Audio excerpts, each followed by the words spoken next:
Hi, everyone, and welcome back to another episode of Don't Tell Me How to Fan. My name is Josh Albrecht, and with me, as always, is my good friend, John Taylor. Hey, pal, how we doing?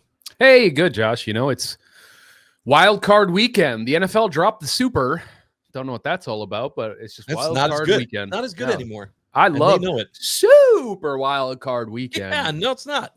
Just wild card weekend now. Hey, All right, so a few people are going, why are you doing this now? Where was my episode after the Bears game? Well, first of all, there was not a whole lot I wanted to talk about that was positive right after that game. It was a lot of yelling, and we had just gotten done. I felt like doing that, and Yeah. so I didn't want to do that again. And then you had said, "Hey, Monday Night Raw is going to be on Netflix for the first time," and I was yes. like, "Yeah, it is," and I want to see Yeah. that too. And so we said, "Screw it, let's just do a playoff preview episode." Yeah. And so we decided to do that instead. Yeah. And I mean, I'm there's good with it. obviously some lessons you can learn from that Bears game, specifically how that last 2 minutes was called. Right. And then the defense and strategy for time management. So, it's not great. Yeah, we'll talk about it a little bit. I just think Well, ultimately, let's get into it. Let's get into it yeah, right now. let's do And it. so we're not gonna do a whole episode on the game, but we'll start with it. So obviously a very bad game. A lot of things went wrong. You had Jordan Love got hurt. Obviously that is never positive. On top of the fact that they lost to the Bears, and that Right. streak is now over as well. Yeah. I know a lot of people were saying, yeah, but you had your starters, like Jacobs didn't play the second half and blah blah blah. Mhm. Yeah, well, I think it was because partially they were like, yeah, we can't really afford to lose other people. We can't take Yeah. chances right now. Yeah. Well, Matt LaFleur before the Bears game was on record as saying, like, we're hoping to get up by enough that we can like pull our starters. And I just think like that isn't that the point of every football game is Right. to beat a team so bad that you can like pull the starters. Like it's weird messaging. I would say the Packers played like a team that wasn't sure if they actually wanted to go out and win that game. And I think that's exactly what we watched, which was another reason why I wasn't necessarily keen to do a post Bears wrap up. We had already locked in our playoff seed. The loss to the Vikings made it almost nearly impossible for us to get the 6th seed. So I understand not fully going all in, but hindsight being 2020, man, now I wish they would have sat everybody. Right. Because we buried the lead here a little bit. Christian Watson tore his ACL Yeah. on a non-contact injury. So, I've heard people say like you shouldn't have played him if you knew he was injured. With Romeo Doubs like random like last minute illness, I think they felt a little light at the wide receiver position. I think they would have loved to have. The subtext is the Packers can't come out and say, "Hey, the Bears have been terrible all season. We think a little bit of our starters and our B team can beat this squad." But so at some point you have to just play your guys, and if you want to be competitive to at least try to get the win, even if it's just for a quarter, you need to play everybody who can go. I trust the medical staff. I don't think they would have ever cleared Christian Watson to play a meaningless Week 18 game if they thought his ACL was going to snap. It was non-contact, so it sounds like it would have happened either way. It's Right. I mean, it's a freak accident. Yeah. There is something to be said though about that mentality, because we also watched the Lions in weeks, 17. Yeah, play against a the meaningless 49ers. game. And they blew the doors off Yes. the 49ers. But they also played that game as if it mattered. Yeah. The whole game. Yeah. And it's really hard for me to say which is the right way, because when nothing bad happens in the game and you don't lose players, then you say, well, and that's exactly why you play the game. When you lose Christian Watson for the rest of the season and longer, Yeah. and then you're going, so yeah, they should have just sat everybody. Yeah. I mean, I will be honest with you. I think that LaFleur plays it completely different if they were at a different time than the Cowboys and Commanders game. I think that they knew that there was still a chance to get that 6th seed. Obviously, we know it wouldn't have mattered, but I think that game came down to the last second anyway. So both games were right down to the wire. I just hate that the Packers put in effort and didn't win that game. They put in effort and then blew it. That is in my opinion, worst case scenario. You showed that you were trying, and then you still lost in a meaningless game before a super important playoff game. Like, that is not how you want to leave the field, knowing that you're not going back to Lambeau. Like, that's not. It was just worst case scenario. All around, it was worst case scenario. Yeah. The second Andy McManus made that field goal too, like,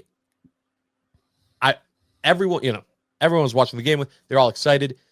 I immediately went, why? Why did he leave so much time? And then for him to come out after the game and go, yeah, that was on me. Yeah. Well, he had said, he took the timeout because he was not he was talking about wanting to go for it. And my guess is McManus was in his ear, like, I can hit this. I mean, we had kind of talked about when we drafted Brandon or picked up Brandon McManus, all the allegations and everything aside, but time away from it. I mean, he is a fantastic kicker. And even though he's on the older side, he's hitting 55-yard balls in Green Bay under those weather conditions easy.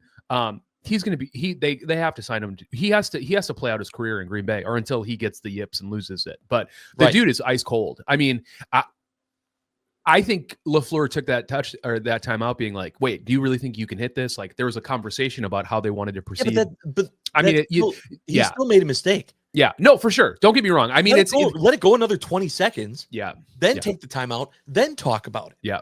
I mean, there's coaches who have bad special coaching, John. Yeah, I agree. Coaching. I agree. It's stupid. It's a really gnarly blind spot on, I think, a really great coach. And there's other great Hall of Fame coaches who have guys on their coaching staff to help them with this stuff. I'm pretty sure it's like public knowledge. Like, Andy Reid has a guy who is like the clock management guy because he's not good at it. And it's like, LaFleur needs to get the hubris to say, like, or the humility rather, to be like, hey, this isn't my strong suit. I need somebody in my ear just telling me what to do. And because here's the thing, get humble.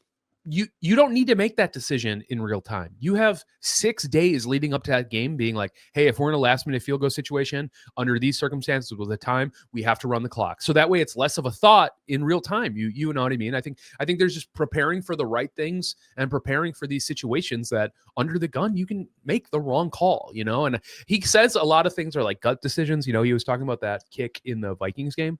And I just think that's not true. I think they are talking about it. I think if it's a gut check or a gut decision, it probably means you need to start spending some more time with you and your coaching staff making plans for these situations, because it's just not happening, and it's inexcusable. I mean, it's a week 18 game. I'd much rather see it then, because I promise you they won't make this mistake on Sunday, which is obviously significantly more important to me, the result of that game, than this Bears game. I do not care that the Bears snap that 11-game losing streak. Do I love watching the Bears lose? But it's like, hey, they were around for 100 years, and if the planet still exists, they'll be around for another 100. We weren't gonna go undefeated, so I don't care. You know what I mean? Like, I don't care about that stuff. It's funny beating the Bears. I just, like, this is like one of, that Don Draper meme where the guy like runs after him at the elevator and he's like, I don't think about you at all, and the door closes. That's how I feel about the Bears. Like, until you're no longer fighting relegation, I don't care. You beat us. No, it doesn't matter. So. But yeah, they have to get that cleaned up. Hafley in his interview was like, there was a miscommunication. The defense wasn't supposed to be in that coverage. Leaving the complete middle of the field open. Yes. So he was like, that will never happen again. And it's like, well, no shit, pal. Like, that's how you get it. Yeah. That's how you get out early. Yeah. Right. A lot of talk, but I just, you know me as a fan, I'm all about the vibe. I'm all about, how are we feeling? It was just, we were already limping into the playoffs, right? Regardless, we were limping in. I didn't love that. This just took it down another peg. I just, I looked at this like, if anyone is viewing a team that is not hot going into the playoffs, it's the Packers. Right. The Packers are doing the opposite of what they needed to do going into the playoffs. I'm not saying that the talent's not there. We know the talent's there. But now there's all these other things we're going to be thinking about, all these other excuses, all these other, if God forbid the Packers lose this game to Philly, it's going to be, well, it would have been different if Christian Watson was there. Well, we don't know if Love was 100%. Mhm. Well, we don't know if this would have been. You don't want that. You don't want those factors to be out there and in your mind prior Yeah. to the game even happening, and that's where we're at currently. And so that that all flooded my brain right after the game against the Bears, and I just did not get better over the Yeah. week. Well, yeah, I would say immediately after I felt pretty down on the performance. And then kind of like after the Vikings game, just hearing like a lot of like, so I listened to a few like national podcasts and I listened to other reporters and they just don't seem as effective. They were like, this looks like a team that like understood they were damned if you do, damned if you don't. Christian Watson going down is unfortunate. We'll probably do the Jordan Love injury update as we shift fully into like the leading up to the Eagles. Not to bury the lead. He's been practicing the last couple days, so it's like it seems like losing Watson is a problem. Don't get me wrong. I just think they know that, so they're going to have to get creative.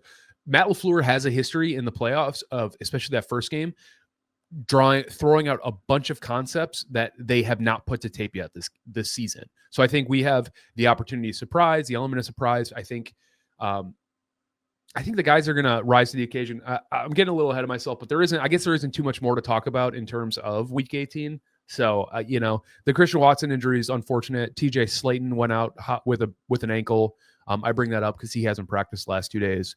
But other than that, it sounds like Jordan Love could have went back in the game if he needed to. Like when Malik got hurt, he was warming up on the sidelines. They were not bringing out, I don't even know if they had another quarterback suited up on. Yeah, I don't think so. So he was ready to go, and I think he could have done it. So, yeah, I just like, I think at some point and this is my take on the Bears game. I think we've started leaning into Josh Jacobs' efficiency and how good our run game, so much so that I think Jordan Love is playing too conservative now.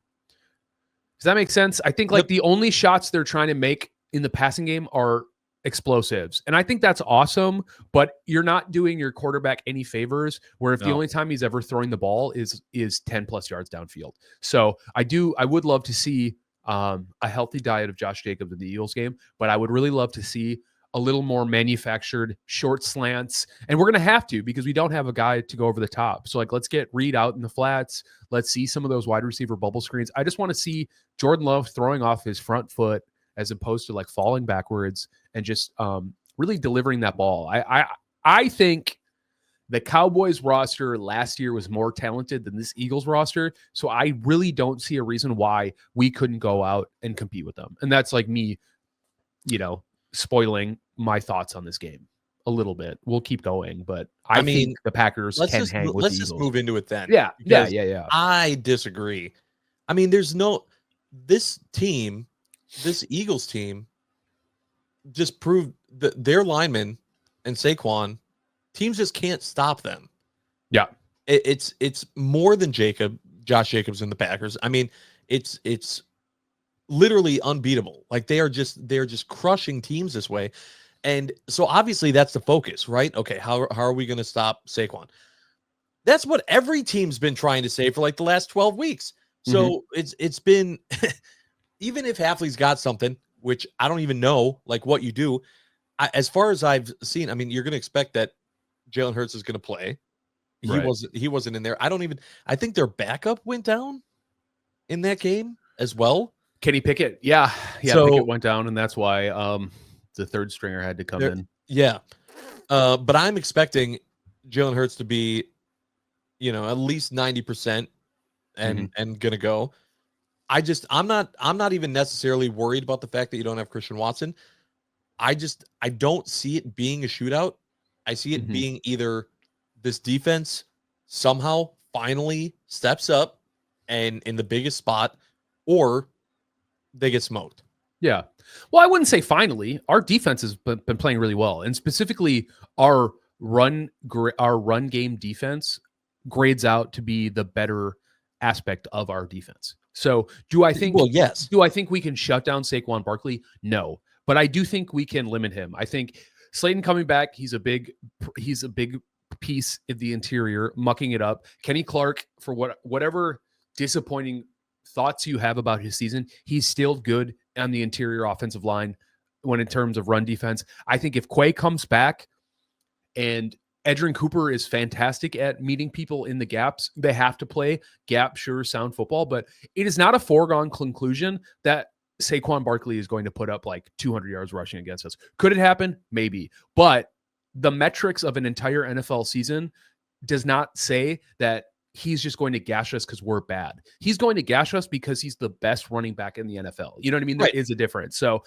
I just like any given Sunday, something could happen. And you're saying Jalen Hurts will probably be 90% good to go. He hasn't played football in a month, and he's not the best pure passer. So agreed. So, but that's what I'm saying. That's where the opportunity is, right? Yeah. So that's what I'm saying when I say the defense steps up. Yeah, the defense has been good against the run. So the opportunities are going to come when they stop Saquon, they force a 3rd and 6, and they make Jalen Hurts throw the ball. Yep. Are they able to get to him? Are they able to get him out of the pocket? Are they able to make him scramble and make a bad pass and have an opportunity? And then as a secondary, is there anyone there to do it? I mean, we know Jair's what I'll say about this is we don't want Jalen Hurts scrambling. You want him sitting in the pocket, contained, unable to scramble, and you want him to have to pocket pass you to death. And I think be pressured, but like not have all the time in the world, which has been the frustrating thing watching this defense for the Packers, is seeing these guys that's like, okay, their offensive line is not the best in the league. Why are we not getting any pressure on the quarterback? And I'm not saying it's been awful, like as of late. There have been glimpses, but this is it. This is, but now or never. And I just, God, totally. I don't know. I would not expect a ton of blitzing. I would expect some simulated looks to make it appear like blitzing, make people unsure of who they should be blocking. You might see some stunts. I would love to watch Rashawn Gary just go one-on-one against Lane Johnson and just go good on good and see what happens, make a play, because I think they're doing a lot to try to get better looks for the pass defense, or the rush rather. And I just think listen, you can't let Jalen Hurts beat you scrambling. He's a better runner than he is quarterback more times than not in an NFL game. So this idea that we need to break contain and then all of a sudden hope that we can chase him down scrambling, it's a bad recipe. So if he has time in the pocket, he hasn't played in a month. I just keep coming back to, you contain scrambling quarterbacks and you force them to beat you with their arm. And I think that's what we have to do with Jalen Hurts. I think you might see less tush pushes, or as I like to say, love shoves. I think you're not going to, the guy just is coming back from a concussion. I don't think they're going to want to risk him, especially if they do win. So I think you might get a more vulnerable offensive performance out of the Eagles. What that means, probably a lot more. You just have to beat Saquon Barkley. And their offense is rated in the middling part of the league because their pass offense is so bad. He's just not great. And AJ Brown is really good, but he can only do so much, Someone's supposed to throw him the ball. Right. And so he's a lot better throwing against, there was a stat I saw. The Packers play a lot of zone. So, we'll see how it looks. I don't really know. I would say if Jair was playing, I'd love to see more man, but I just don't think that's going to happen. But Jalen Hurts is worse against zone than he is man. There's somebody named Dennis Selman put out quarterback EPA dropback by coverage type, and Jalen Hurts is significantly better producer when he's going against zone coverage than he is against man coverage. So that's good. But the Eagles profile a lot like the Vikings on the inverse, if we're talking about Jordan Love. They play a lot of zone, but when they play man, they're really good at it. And I really could see a world where they play a lot of man, especially we don't really have the guy on our roster who is a man beater. We don't have a lot of blazing speed. So I'm hoping for a lot of trips, bunches, design pick routes. We need to be doing more.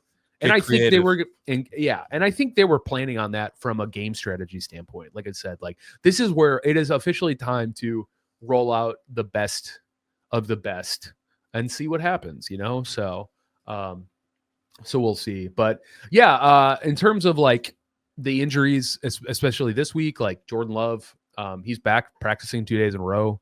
There's videos that surface. He's like not wearing any sort of protective gear on that elbow. Mhm. He did an interview yesterday where he was like, yeah, I feel good. And then I think he kind of like remembered there's that gamesmanship. So then all of a sudden the answers got real short and was like, I hope so. You know, you never know. So he's going to Yeah, play. a lot And of so one-word answers. yeah, he's going to play and Jalen Hurts is going to play. I just don't think that elbow is impacting him. Otherwise, they would have been more intentional with how they used him in practice. So I think like the canary in the gold mine is like, I think Jordan Love is going to be good to go for this game. And I think probably at like a high clip or like at a level he's been producing at, Yeah, I agree. So I don't think he's going to be any worse for the wear. Yeah. Based on the injury. Nope. And because of that, the only two non-practicing participants who are still, not on injured reserve, Zane Anderson and TJ Slayton were out. That means Quay Walker, Evan Williams were both limited participants. I think that's massively important to the success of our defense. And like I said, Slayton was on record as being like, I'm going to be good to go. And I believe it. There's no real reason at this point for a player who's played a full season to be practicing on the field with an ankle injury. It's just, you rest it up. Let's see how good it is. I don't think he's like a game time decision. They might say it, but at this point, I think that's all set. But yeah, I cannot understate how important it'll be to get Evan Williams and back and Quay Walker back. Yep. Because I think the Packers personnel are one of the few teams in the NFL who can actually stop Saquon Barkley in a light box. And by that, I mean like in big nickel, Edgerrin Cooper and Javon Bullard like are thumpers in the middle of the field. And I think that means it's not such a matchup nightmare to be playing base defense. So we'll see. I think at some point the guys just got to go out and play their best brand of football. You know what I mean? Like this is like what a lot of this comes down to. Mike Wall, I think on the Pack a Day podcast said something and it like completely broke my brain in the best way. He was just like, the team is super talented. Matt LaFleur is like one of the top 3 best play calling guys in the league, coaches being like, at some point, your guys just need to be better than the people on the other side of the field. And I think that's where the inexperience comes in. It's just like these moments. It's not playmaking meeting your potential, and these guys need to perform. They need to come out and play the brand of football that their tape and their execution at points during the season has been. So yeah. I mean, I've seen a lot of comments too about going back to the youngest team, the youngest team. Yeah. You got to remember second only to themselves last year's. Year. Yeah. And they're still 3 years away. The average age of the Packers roster is still 3 years away from their athletic prime. Shout out Brian for that little Facebook post I read earlier. Yeah. But it's true. It's true. So it is true. If anything, even if the Packers lose this game, I just don't want it to be because of the mistakes. I don't want it to be because of dumb mistakes. And I get that they happen, right? I get that they happen, but like they can't happen in this game. This is the game, man. Especially since we learned tonight that the Rams game is now not going to take place in LA. Can you imagine? Can you imagine if the Packers would have stayed that 6th seed, and if they would have found or whatever it needed to be? Like I didn't want to go to Philly. And I feel like it was before the Minnesota game, and that I was like starting to analyze the breakdown. Oh, if this happens, then this will happen, and I don't want this to happen, and this, and it just that's the way it worked out. So it doesn't really matter. They're going to Philly, and I've talked to a lot of people. I've heard a lot of positive people saying, I just got a feeling. A friend of ours, Josh, said, I don't know. I couldn't tell you why. I just got a feeling. I got a feeling the offense is going to go off and we're going to stun them. I just feel like if the Packers win this game, that's what it's going to be. I don't feel like they're getting a lot of credit from anyone. And I don't know that they are due a lot of credit based on the performances in the last couple of weeks. And I think you still have to look at the health a little bit. I understand what Jordan Love is saying. I understand, that we got hopefully Quay coming back and Williams. I understand all of that. it just, I don't know, man. It just feels like if they win this game, it's going to be a stunner to the rest of the NFL. And I hope that they pull it off. But God, I think that the last time I checked, I think the line hadn't moved that much. It was at 4. Yeah. So that means they only value the Eagles at 1 point in terms of roster makeup and injuries, because the home team always gets a 3-point advantage playing at home. So I agree, man. I don't know. I don't think it would be this big stunner. I think if the Packers beat the Eagles Monday morning, people go, yeah, 4.5. 4.5. So 1.5. That makes sense. I just think, like, dude, like I said, Monday morning, Packers beat the Eagles. Everyone's going to say, we've been saying Packers are a dark horse to do it for these reasons. And if that's the case, what do you think are like the 3 biggest reasons? Monday morning, Packers beat the Eagles. What did they do to win? They stopped Saquon. Mind? Okay. That's the number one. That's the number one thing. They stopped Saquon. Yeah. They trusted Josh Jacobs. Mm-hmm. Jacobs still has to have a great game, even if, and then so does Jordan Love. Yeah. It's going to take Jordan Love and Josh Jacobs having great games and stopping Saquon. Even if Jalen Hurts also has a good game, if both Jacobs and Love have a good game, and only Jalen Hurts has a good game, the Packers will win this game. Okay. I think, okay. Yeah, that's fair. I would say those are probably my 3. I think, yeah, absolutely. I don't think you can stop Saquon, but maybe you contain him. You know what I mean? For the Packers, I would say the Packers were successful on making the Eagles throw on 3rd down, which resulted in some turnovers, maybe, or like not turnovers, turnover on downs. My second one would be turnovers. Xavier McKinney has, I mean, obviously he had that pick in week 1, but he's also just played them well, even as a Giant. He's like really familiar with the Eagles. You know what I mean? He was in there. Yeah. He was in their division for the first 4 years of his contract. So I think that's a big one. The defense forces turnovers. And then 3, I agree. I would say, let's say this. I would say the 3rd headline, why the Packers beat the Eagles on Monday, would be less than 2 drops across all of the wide receivers. I think that's a not so secret, huge reason. There has been, whatever you want to say about Jordan Love, you got to get over. Aaron Rodgers put the ball exactly where it needed to be 98% of the time. That is not the NFL average. We need to recalibrate our expectations. But the fact of the matter is to do so. It is, because it's been 17 years. Don't get me wrong. I have a hard time doing it too. But what I will say is my man has been throwing some very catchable balls to some wide receivers who've been dropping them. 2 of our guys, and all 4 are Packers or former Packers, lead the NFL in drops. Jaden Reed, Dontavian Wicks, Alan Lazard, and MVS, all, that Packers wide receiver school. Yeah. So I think that's the big thing, is we get Jaden Reed the ball early. He needs to have an explosive game, because I think the middle of the Eagles is where they're most vulnerable. And so, like, let's get him in space. Let's, see what happened. He's had a quiet couple of weeks. And then, So I don't know. I just think, like I said, I think I said this going in, I think on paper, the Packers, of the big 3 NFC teams, the Eagles, Vikings, Lions, I think we do match up best against the Eagles. I was just not hoping we'd have to play them in week 1. I was hoping they cannibalize each other. And then when we would go play the Eagles, I'd feel really good. But hey, man, at some point you got to do it. Either you're good enough to beat them or you're not. So, like, let's go out and find out. And I think the team is talented enough to beat them. I think they have enough skill to beat them, but will they execute well enough, minimize their mistakes to beat them? And time will tell. So that came down to, okay, so you said the 3 reasons why the Packers win. Give me the 3 reasons why they lose.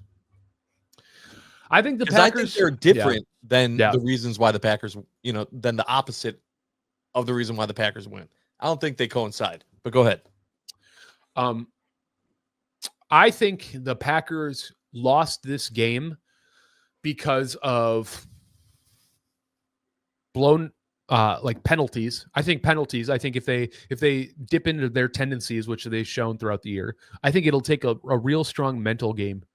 They're going to have to be really focused not to make those penalty mistakes, offsides. I think they lose this game. Number 2. What's the number 2 reason? I think they were unsuccessful in keeping Jalen Hurts inside the pocket. And while I think Saquon Barkley is going to probably dominate the first 2 downs, those scrambles might turn into some explosives that we just needed to limit, and we just didn't play sound enough. And I think the third reason we lost this game was just like an unfortunate turnover late in the game or early. I mean, like a Josh Jacobs fumble on the opening drive against the Vikings type of thing, where I was like, man, we were doing everything right. It kind of just killed the momentum. Because I think Matt LaFleur, if he has his druthers, will take the ball again. I think the Packers are a significantly better football team when they're able to just grab the ball and start dictating. And I love that. I love that aggressiveness. Me too. I think the Eagles want to play the exact same way. So let's get the ball and let's just beat them to it. Because I think they're going to pound the rock super hard the whole time. And so are the Packers. We both want 7-minute drives. Like, I think in a perfect world, I think both teams would want the other team to have maybe 6 or less possessions, probably less than that, if I'm honest. But yeah, so those are my 3. And if yours overlap, cool. What do you there's a little bit of overlap. I could see it being something similar on a soft coverage in key situations down the road, last 2 minutes. A situation where we really need the Packers defense to step up, and then we see something kind of similar. I don't think it's going to be as big of a miscommunication as we saw at the end of the Bears game, but some blunder with the defense, and a lot of it being coverage where it's just what are we doing? Why are we giving them 8-9 yards? What are we doing? We had a chance here, we let them back in the game. Or special teams. I call it, recency bias or looking at past history. But I'm afraid of that too. It's so easy for us to analyze the X's and O's because that's the stuff that makes sense. And then it turns out that a lot of times it's something that we never even thought about. That's what ends up killing us. And so I could see it being a little bit of that too, whether it be a special teams issue or a soft coverage defense issue. Either way, I don't think that it's going to be it's going to be, if the Packers lose, it's going to be something frustrating. I don't think the headline's going to be Packers stood no chance against Saquon. Mm-hmm. I don't think it's going to be that type of a blowout because they just overpowered them. It's going to be the Packers made mistakes. The Packers had an opportunity and didn't take advantage of it. If they can stop that, I think they have a really great chance of winning this game. I don't have a ton of faith in that right now, but that's where I see it going. Okay. Yeah, I mean, I agree. The special teams, like that punt was inexcusable. I will say the Packers held the Bears to 17 points if you take off that special team. So it's like they did enough. The fumble, the Malik Willis fumble. So it's like the defense has been playing pretty well, and they've been holding teams that have been scoring a lot more than against the rest of the NFL. So I know what you're saying. So yeah, I mean, it's an all 3 phases game. I really hope we see Matt LaFleur be aggressive and try to get points. If we're in plus territory and it's if it's 4th and 6 and less, I want to see him go for it, especially in the playoffs. Like, it's not like, what are we playing safe for here? So I just want to see the Packers come out and be aggressive. That's a good question though. So I was going to get into Matt LaFleur. I was going to say, does LaFleur in any way, shape, or form give you doubt in the way that he's going to coach this game? Whether it be too aggressive, too safe, too not paying attention, making a mistake. Is he a liability in any way, shape, or form in this game to you? No, I don't. I don't think so. Because I think ultimately, I think he will scheme up an offensive game that, if the Packers can execute, could beat almost anybody in the NFL. And I really believe that. So the few blunder stuff that has happened in the past, there's been a couple playoff games where he's like, it's on me, the play calling. This is the first year where you can really call a balanced game. No, I'm not worried about it. I mean, it's the NFL, man. I don't know. Could he do something that, miss another timeout, miss another? Sure. But history and data over time shows that those kind of mistakes, I just don't think they'll have. I don't know. It's just not a concern to me. And maybe that's foolish. Maybe there's a ton of data that says I should think of Matt LaFleur as a liability, but I just will think about there are so many dipshits who are head coaches in the NFL. And granted, they're not in the playoffs for that reason, but it's just we got a pretty good coach. He's one of the top 3 most winningest coaches within the first Yeah. 6 years. You know, it's just like he's done too much right for me to worry about the things that could go wrong, even Yeah. if they have gone wrong. Because Bill Belichick has made coaching mistakes. You know what I mean? It's like it's not a perfect science. So no, I'm not going into this game worried about it. Like I said, I think the Packers need to play as talented as they are, and that's how they win this game. And mistakes get in the way. Like that's really we can talk X's and O's all day, and I love doing that. But I just think ultimately, like the Packers need to dig deep within themselves and hit that gear of where we know they can play, and that looks like the game against the Chiefs last year, the game against the Lions on Thanksgiving. It looks like the Cowboys game because, like I said, the Cowboys on paper were a way better football team than the Eagles team. So it's not like impossible. Is my point, you know? Of course. So because Dak Prescott was, I mean, it's insane that he didn't win the MVP last year. That's how good he played. So Right. I mean, or did he? No, who won the MVP last year? I don't even know. I'll look real quick. Sorry, you can continue. I agree with you. I don't think that a lot of people went into that Dallas game. They probably had bigger doubts last year of the Packers against Dallas than now against the Eagles, which is justified. Well, they were only a 9-win team, and they had kind of lost some pretty bad gimmies to the Bucks and the Giants. So yeah, absolutely. Which is another thing too. Like, you know, this is for the end of the season recap episode, but after last year, it was okay. You know, I'm not going to give them as much grace. This year was all about finding out about Jordan Love. Is he our guy? Blah, blah, blah. Everything else, all that went away with this year. But they did better this year, and with more hurdles, right?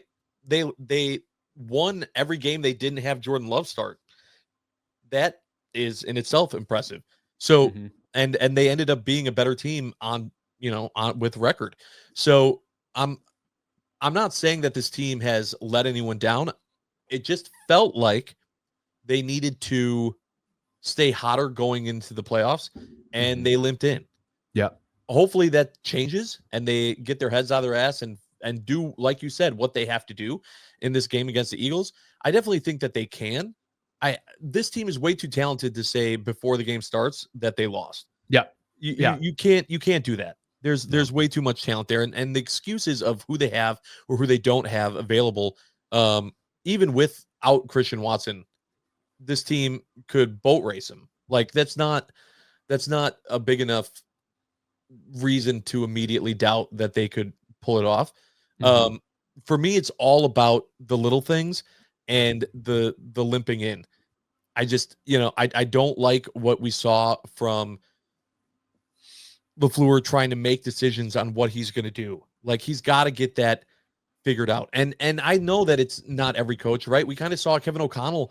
I was surprised with his aggressiveness against the Lions. And when, the amount of times that they went for it on fourth down and then got stopped and the amount of points that they didn't put on the board. I mean, it ended up not mattering. Who knew it took all 17 games for Sam Darnold to turn into a pumpkin? Yeah. But he looked the most Sam Darnold-y I've ever seen Sam Darnold. Oh, the amount of Vikings fans that immediately took to social media saying, "Thank God we didn't pay him yet. Are you kidding me? This guy's got nothing. He's not our future." Blah blah blah. Yeah. Well, I think it's in to go back into the Packers sphere, man. All of the people that thought Malik Willis was somehow gave us a better chance of winning than Jordan Love, it's like, take a look at that Bears game. My man is still a backup quarterback in this league. He still has a lot to go. Like he is 100% the beneficiary of a play called Matt LaFleur game. And because that was not it. He did not look nearly you as also have to realize the games that Malik Willis won, he knew he was starting. He got That's what those. I'm saying. They planned for him. Right, exactly. So to a game plan that wasn't made for you is way more difficult. Yeah, I think no matter what the result is, and like I said, this is definitely like an end of season, which I'm hoping we don't do for another like month and a half, obviously. Great. And we bought all the merch, and I've flown home, and we're doing this podcast in your living room. Oh my God. I think we have to remember the championship window didn't shift, right? We said like 2024, 5, 6, 7. And I don't think 24 would have been like on the earlier side. That's our championship window with Jordan Love and this roster and the talent. And with the picks, the way they hit, the way the team gelled, the window didn't shift. It just got longer. So we won 2 more games this year. We were up until week 13 we were competitive to maybe taking the NFC North. It was a pipe dream, but it's not like we were out of it, Right. And I just think like there's been so many good positives for this season. I think whatever you want to say about Jordan Love, maybe not wowing us the way we were hoping all season this year.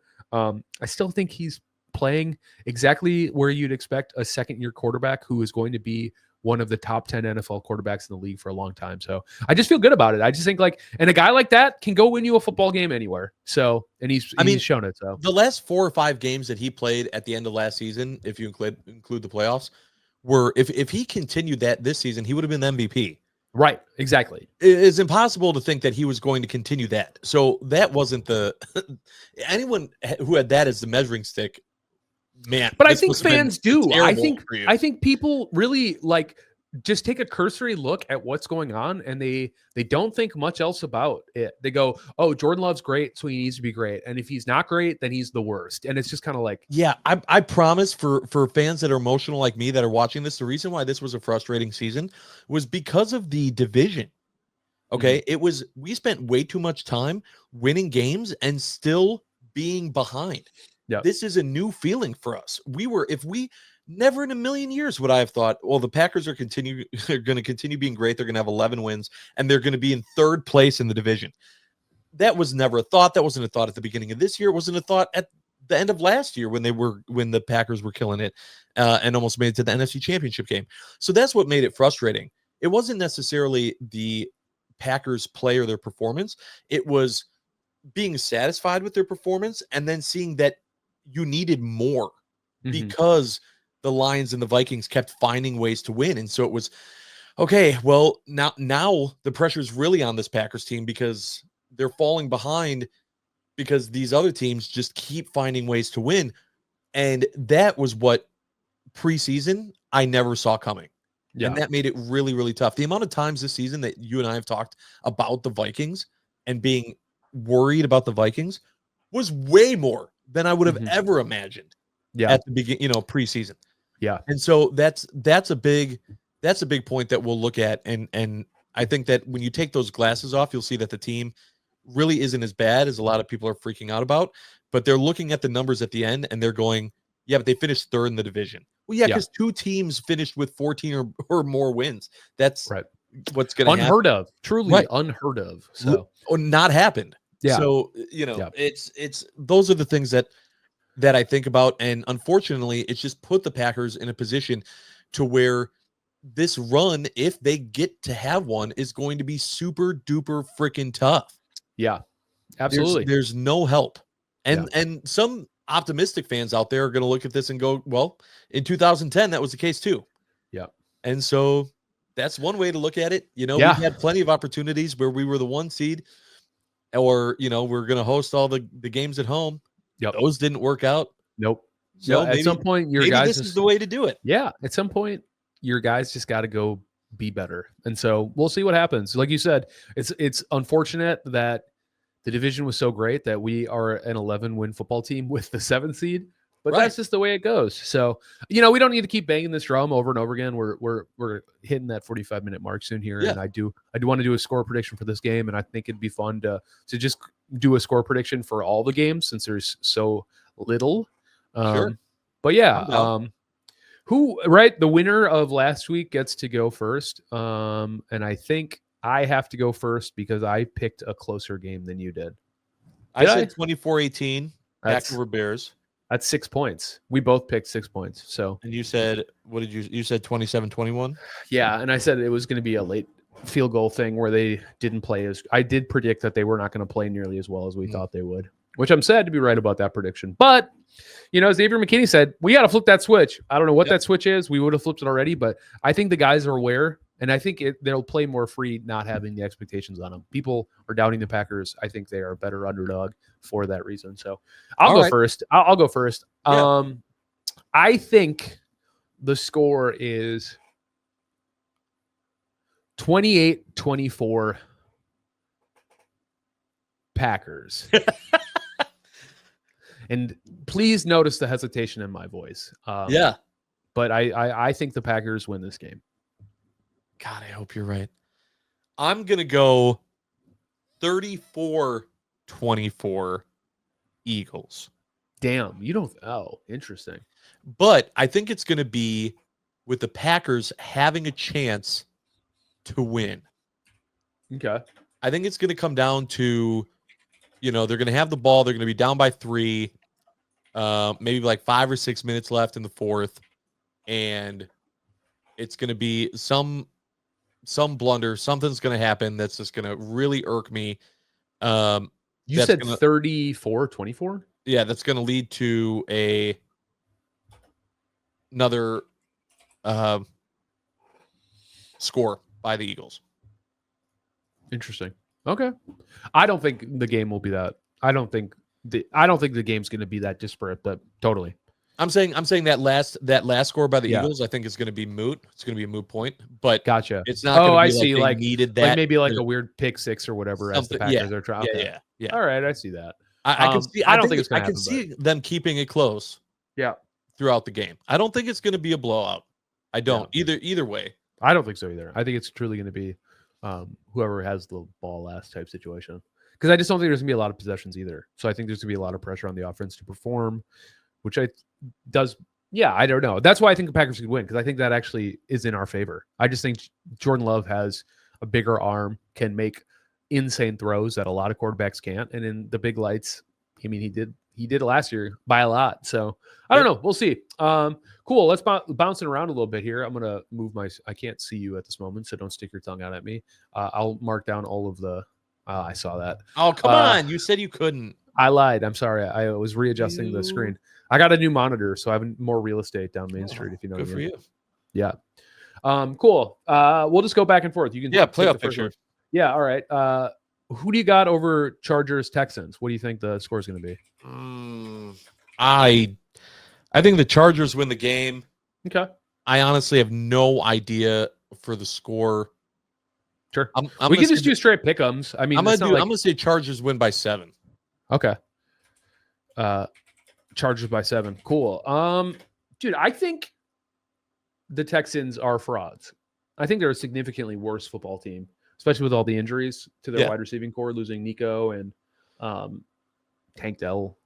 Maybe I'm wrong. Anyways, and I just think Jim Harbaugh is a fucking winner, man. Sorry for the expletive, but he is. He's a winner. He's a dog. And I think Justin Herbert is. Yeah. I think the Chargers win, and I think it's like by like 13. I think it's like an absolute blowout. Multi-score lead. Yeah. I think the Chargers get up on them early and they go for it. Okay. Steelers, Ravens. This game is going to be closer than it should because of Mike Tomlin, but the Ravens better win this game. I understand Zay Flowers isn't going to be playing, but even without Zay Flowers, they should not have a problem. Okay. By how much? I'm going to say that's a 10-point win. I was going to say the exact same thing, so I'm going to hold on to that because I think it's also going to be a 10-point win. All right. Going into our Sunday slate. First off, we have the Broncos at Bills. Okay. Can the Broncos and Sean Payton make it a game? This game should not be a problem, and yet I think it's going to be a problem. I think it could be the most interesting game of the entire I absolutely hate that because I want to see Buffalo do well. I like Josh Allen. Yeah. Obviously, they're AFC, so I don't have to worry about them in any way, shape, or form until it was the Super Bowl. But, I mean, I think they're going to win the game, but yeah. I think it's going to be like by 3. I think it's going to be really freaking close. Okay. I think the Broncos have the lead for at least half the game. Yeah. Yeah, I can't go Broncos here, even if I do want to. Like, I could see the Broncos winning like by like 1 in like a hilarious, like their defense is really good. And I'm like, maybe Josh Allen has one of those weird games where he throws a couple picks and he keeps it close.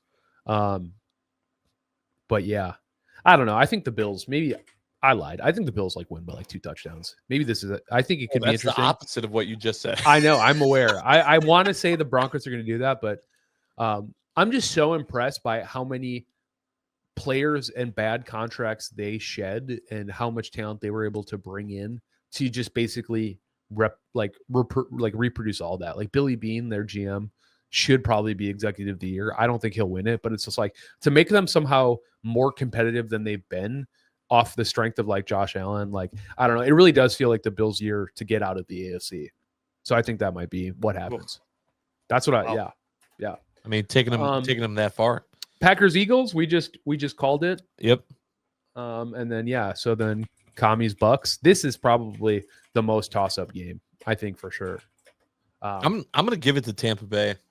Yeah, by how much?